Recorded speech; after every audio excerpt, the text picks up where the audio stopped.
eu cheguei pra minha família e falei, ó, vou pedir demissão da Hanger, vou cancelar o green card e eu vou abrir uma clínica.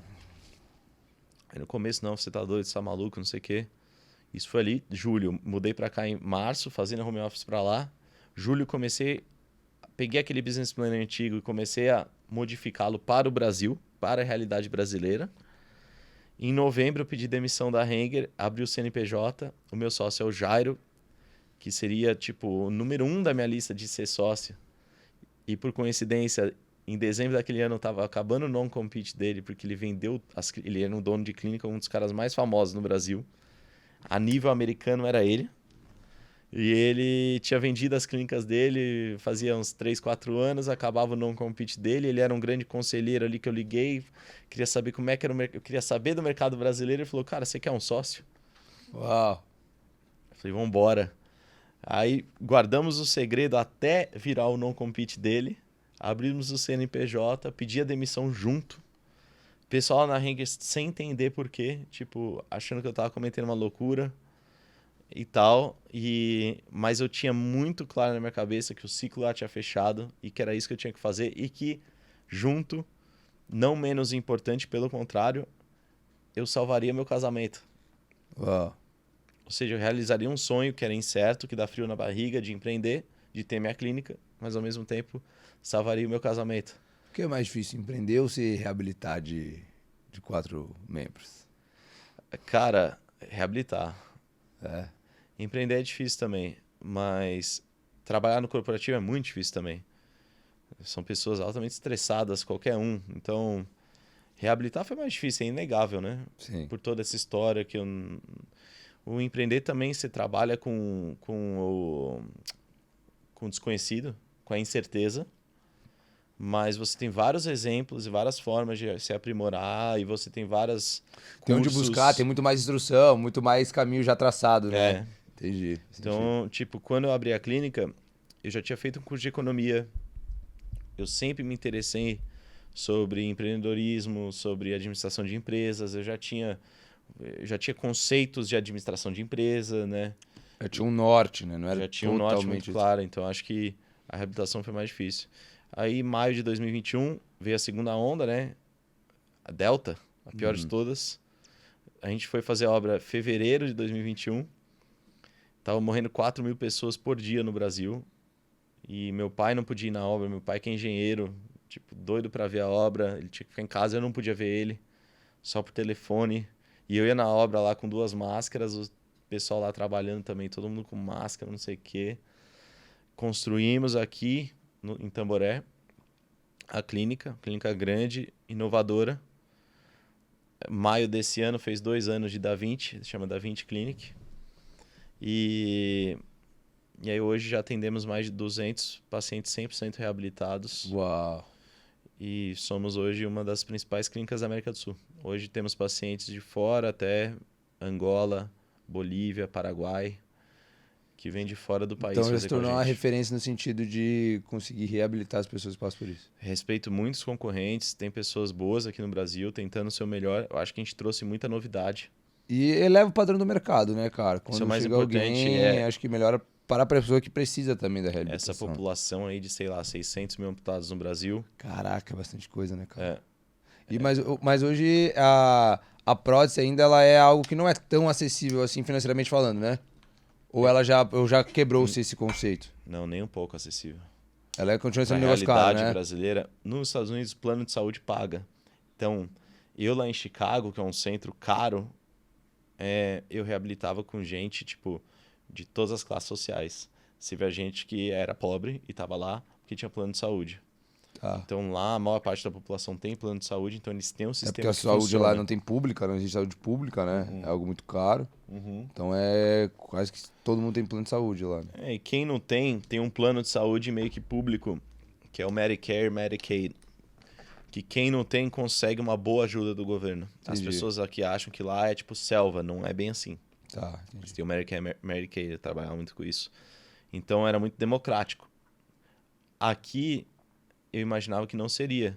Porque você vai ter prótese de 30 mil reais para alguém que perdeu abaixo do joelho, de 50 mil reais para alguém que perdeu acima. Uau. Isso é a reabilitação inteira, sabe? Sim. Assim, Pode ser menos, pode ser mais. Mas é uma média. Boas próteses, é uma média do mercado. Você vai ter próteses de R$100 mil, 200, 300, 400 e o céu é o limite. E eu nunca quis fazer algo exclusivo para ricos, né? E o que eu me surpreendi aqui no Brasil é o poder comunitário que existe no Brasil. Então, hoje na Da Vinci, apesar de ser um centro de excelência, profissionais que eu peguei, o Jairo, meu sócio, o Leandro, nosso outro sócio, ele tem 30 anos só fazendo... A gente tem uma oficina, depois você vai gostar de conhecer. Tá. A gente monta tudo lá, fibra de carbono, Aqui lamina. em Alphaville. Aqui. Uau, legal. E aí o Leandro, que é o chefe de oficina, é o diretor técnico, 30 anos de experiência, ele vem lá do Sul, que ele era o cara do Jairo, o braço direito do Jairo. A Mônica, nossa fisioterapeuta, tem 40 anos, ela tem 40 anos Caraca. só reabilitando super amputados. qualificado, então. A Gabi, que é outra fisioterapeuta mais jovem, mas tem uma baita experiência também. Tem eu lá dentro também. Então, somado, nós temos mais de 100 anos de experiência juntos, o corpo técnico. Então, assim, é um centro grande e tal, que tem um custo fixo alto, mas como que a gente conseguiu democratizar? Hoje, mais da metade dos nossos pacientes vem de classe C, D e E. A gente consegue dar um auxílio no que os americanos chamam de bootstrap. Aqui é o crowdfunding, né? O bootstrap é você juntar o seu círculo para levantar uma grana. Uhum. Então hoje a gente Que é a tem famosa vaquinha no Brasil. a vaquinha online, junto com rifa. O pessoal da igreja, por exemplo, é o que mais junta, porque tem um poder comunitário muito grande no Brasil. E, inclusive, as pessoas que vêm de comunidades, eles têm esse poder comunitário muito maior do que o cara de condomínio.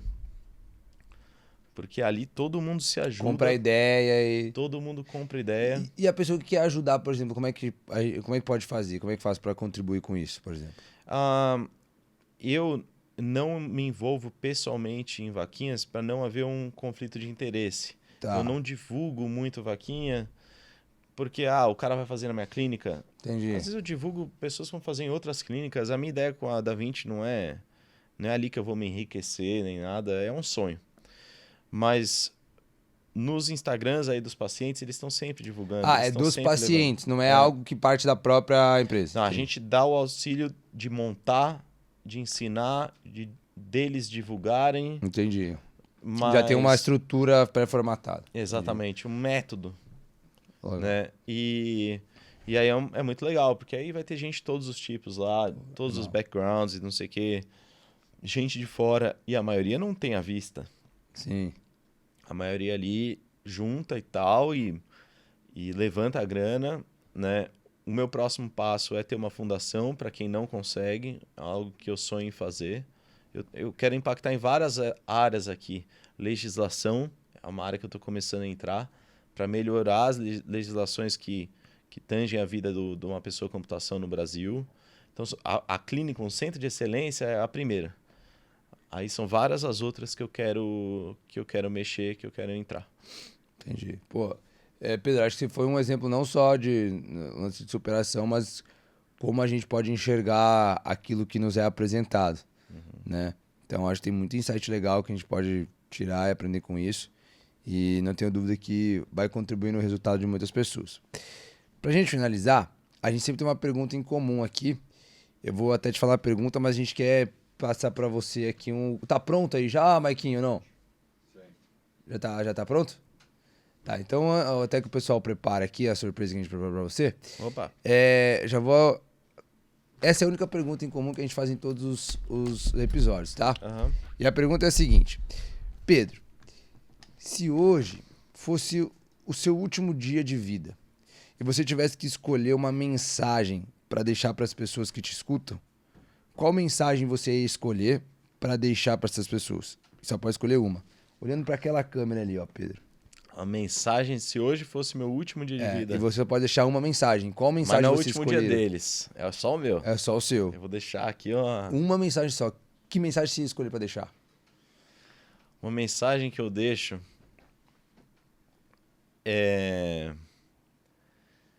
eu acho que é inevitável a mensagem ter a ver com um senso de gratidão. Eu acho que E essa palavra tá um pouco clichê hoje em dia, mas a gratidão, ela acaba sendo o combustível de tudo que você quiser construir de forma sustentável, né? Não adianta você construir alguma coisa rapidamente, ter um sucesso e não acompanhar com você a gratidão. Como que eu dou um exemplo prático disso? O Pedro hoje, né? O Pedro hoje, beleza, tô aqui onde eu tô e hoje eu tenho os componentes que eu acho que eu queria ter. Eu sou casado com uma mulher maravilhosa, que é a Marcela. Eu sou um bom irmão, eu sou um bom tio, um bom padrinho da minha sobrinha. Eu tenho meu ganha-pão, eu trabalho com o que eu amo, tudo isso. Tenho vários problemas na minha vida, tá? Não tô querendo desenhar aqui uma vida perfeita. Mas o que eu quero dizer é, mesmo com tudo isso, esse Pedro aqui, né, que é um Pedro que tem as suas vitórias e tal, e até conta isso aqui no podcast. Se aquele Pedro de 18 anos, antes do hospital, olhasse para esse cara e falasse, você vai ficar assim, esse Pedro de agora seria o pesadelo daquele Pedro, mesmo com todas as conquistas. Mas ele é o sonho daquele Pedro que eu contei, batalhando e se ferrando por boa parte. Ou seja, ele é o pesadelo daquele Pedro antigo, mas ele é o sonho do Pedro de alguns anos atrás.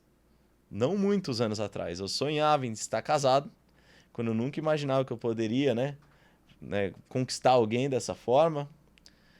Eu sonhava em trabalhar com o que eu amo, em ter um ganha-pão, uma vida confortável, né?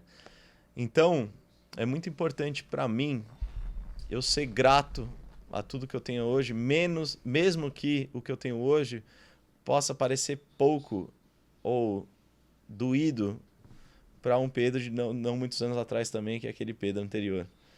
Então, se eu não sou grato, nada disso vale. E é muito difícil a gente continuar almejando por objetivos maiores, porque sempre a gente pode ter um prisma de reclamar, de ver o que a gente tem como pouco. Mas a gente nunca pode esquecer que o que a gente tem já foi o sonho nosso. Uhum. Né?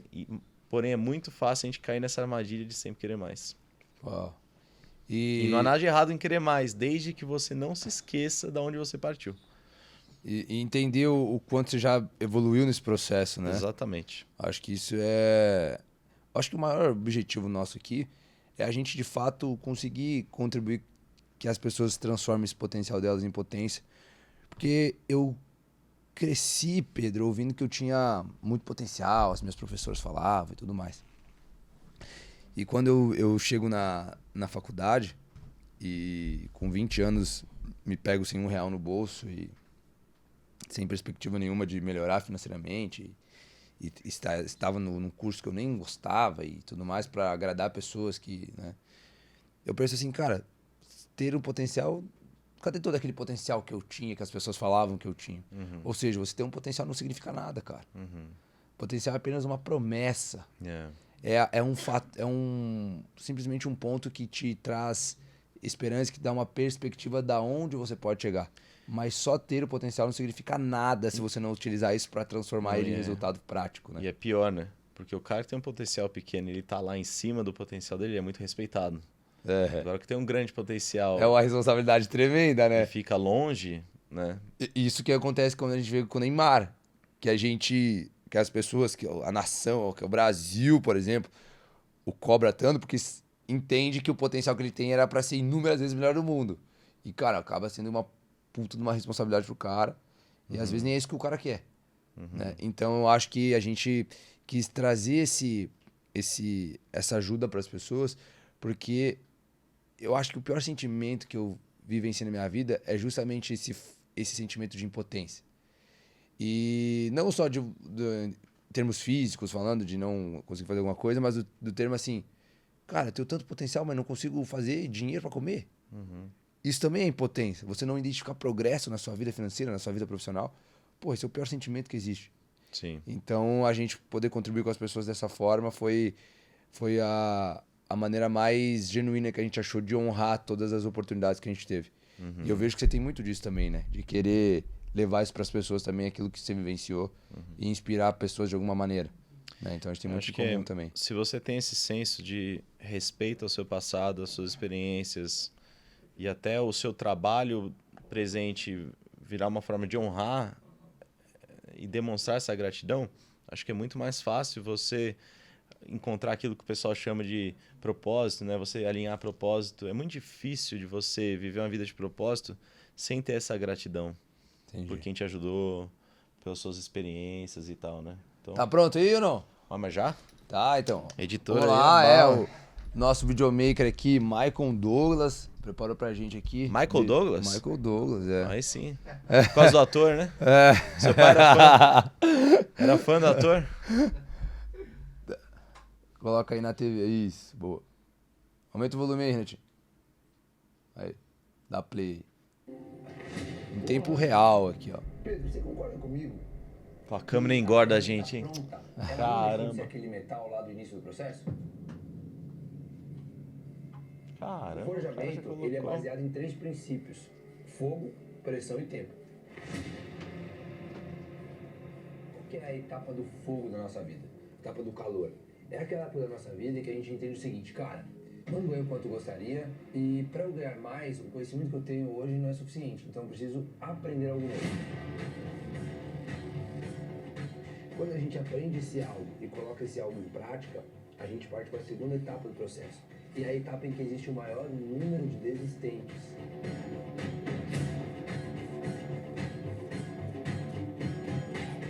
Quando você tem um nível de paixão muito grande e ele é maior do que a dor que você passa nesse processo, você consegue suportar. Mas quando o seu nível de paixão é menor, as pessoas desistem. Um dos nossos objetivos era entender por que algumas pessoas conseguem suportar essa etapa e por que a maioria das pessoas desistem. E nessa etapa é a etapa em que as pessoas mais tomam decisões erradas.